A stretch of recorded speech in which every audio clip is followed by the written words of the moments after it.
Hey guys, welcome to the workshop. In today's video, I'm going to show you how to make this really simple shelf that you can use to put pictures or books or even some dishes for decorations in your house. Stick around.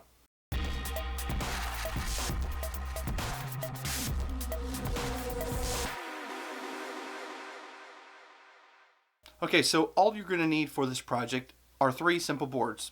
Basically what you're going to need is a 1x4, a 1x3, and a 1x2.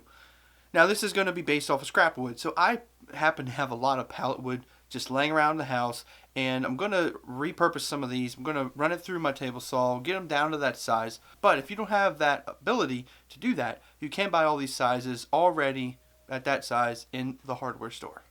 So if you're going to be using pallet wood, then one thing you're going to make sure is get all the nails out of there. So in this case, I've got nails on either end and in the center. So I want this shelf to be a little bit longer than the space from the end to the center. So I'm going to cut the ends off, just get rid of the nails. And then the center, just use a nail punch, get the nail heads out of there.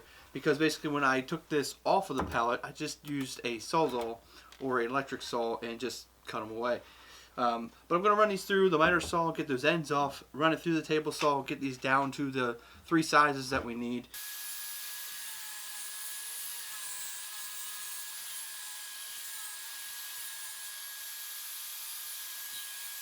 Okay, so because I'm cutting all of my boards, like I said, we need three boards: 1x4, a 1x3, and a 1x2. Well, truthfully, you got to remember, 1x4s are not actually 1 inch by 4 inch. Same goes for the 1x3 and the 1x2s. The 1x4s tend to be about 3 1/4 to 3.5 inches, and then your 2 inch is 1.5 inches technically. And then your 3 inch is more like 2.5. So I've cut those to that dimension so that this will also look good. I actually decided to, when I went and cut my larger one, I had this really neat part from the pallet wood that is definitely normally a junk piece, but actually adds a little character. So I think I'm going to actually put that on the front lip. Alright, so now I've got all my boards. I'm just going to run them through the miter saw again just to get them all the exact same length. And then we're going to actually clean them up a little bit with some sandpaper and just try to get some of the splinter areas off. And then we're going to go ahead and attach them. Alright, so to attach these, we're going to keep it really simple. I'm actually going to use nails and glue. Now you can use screws if you want. I just don't personally think the screws are going to look really good because you will see the screw head or the nail head on the front side. You can also use air nails if you have that to your access, but you can even use just wood glue if you wanted to. But we're going to use the nails and the glue together. I've got a lot of old nails floating around, so I figured this is a really good project to use them up on. So it's really quite simple.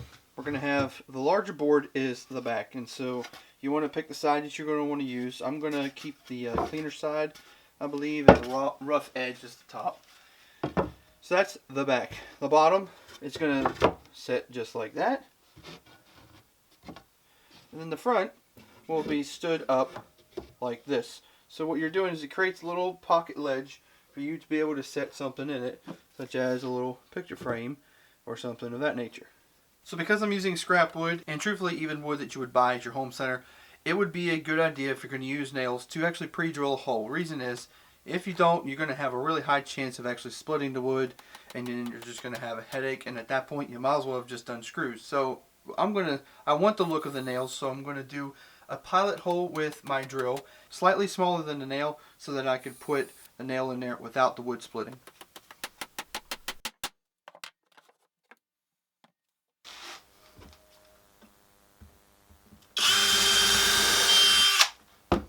One little tip when you're putting these together, do one end first and then go all the way to the other end. Then that way if there's any bow in the middle, you can push it out by hand and put a nail right in the middle and it'll look really good. And there is the shelf. Technically that can be done, but I'm going to go a little step further just to add a little bit more pizzazz to it. So now that it's all together, I'm going to still do a couple other things. I'm going to take some real rough sandpaper and just make sure there's no sharp edges.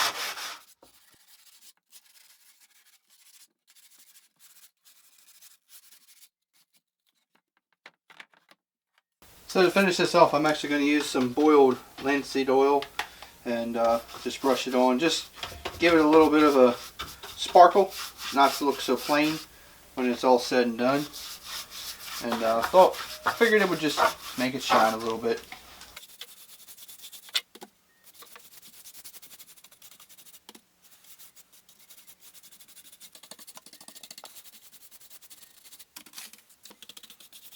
Okay guys, so it's all done, and normally at this point I'd probably show you me putting it up, but I really don't have a place that I want to put it up quite yet, so I can't do that yet. But I will tell you, when you're mounting this on the wall, you're going to want to either screw it onto the wall, or you can put some of those little hangers on the back and do it that way, just so that you can make sure you've got a good stable base for whatever you're going to put on the shelf. But guys, I really hope that you enjoyed this video. I hope that this project inspired you to take some of that scrap wood that you got laying around, and you can experiment. You don't necessarily have to use the same dimensional wood that I used. You can experiment, see how things turn out, and see how you like it. You can make it shorter, longer, whatever. Have fun with it. But guys, I've really enjoyed doing these scrap wood projects, and I'm going to continue doing these things as we go into the next season of this year, Christmas.